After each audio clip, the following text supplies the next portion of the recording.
Good evening, ladies and gentlemen. I hope you won't have any problems with my English. So I talk about my time in Leeds, where I studied tourism management in order to get a bachelor. So I'll start with why did I study in England? Why did I study abroad in a cold country and not in something more exotic like New Zealand, Australia, or US? Application process is very important if you want to apply for English university. And of course, the journey begins. Goodbye Germany. What did I do before I left Germany, and what did I feel? The first days on campus were the worst. The first day in England alone, like not speaking any English at all. Living in England was great, so I put some pictures together for you so that you just see how much I studied. And the saddest part was the farewell, but it also meant that I finally made it and that I had the bachelor. Why did I decide to study abroad? Well, the most important point was I needed to improve my English because I nearly failed A-level because of English. It's great for the CV. Every employee will be great if you speak English. And different culture, it's always nice to meet other people, other cultures. So that was the main reason. Like, there are 4 simple reasons why I picked England and not the USA. It's a member of the EU, which made it really easy for me to travel between Germany and England. The flights are really cheap, Ryanair, Germanwings, EasyJet, so it was great. The application process was so easy. UCAS, it's a homepage, you register, and they tell you step by step what you need to do. You upload a picture, you upload all your personal details, a reference from a person who knows you very well, and then you pick 5 universities where you would like to study, and then you wait. If you get a confirmation letter like that, you made it. A university accepted you, and you can start being happy and being excited. So I told everybody I'm going to England. I was really crazy about it. So the first thing after the confirmation letter was telling my mom and my dad. Well, they were not so delighted. The financial point, yeah, I needed to go to the bank to take a student credit in order to finance my stay in England.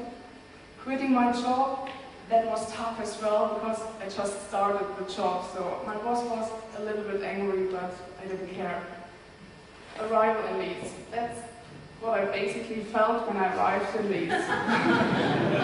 It was cold, it was dark, I had 2 big suitcases with me and I didn't know where to go. I didn't even know where my flat was. A welcome and greeting team, they picked me up and they asked me, "Do you have your keys?" And I was like, "No."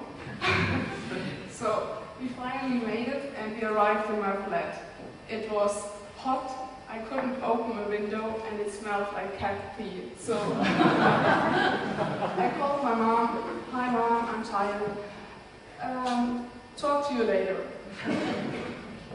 So the International Welcome Week was really a great thing of the university because they supported you all the way through.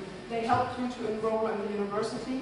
They supported you in order to get a bank account. They introduced you to other nationalities or other friends. So I made so many friends in the first 2 weeks. Great. The first days in England or on the campus, everybody called me love, sweetheart, or darling. Like, in the first moment I was really shocked when the bus driver said to me, "Darling, can I help you?"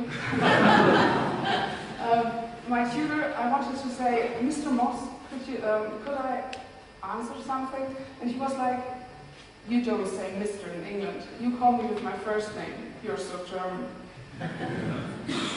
Then that was my schedule for the first year, 4 modules. I read through the handbook and the 4th module was Applied Technology and Finance.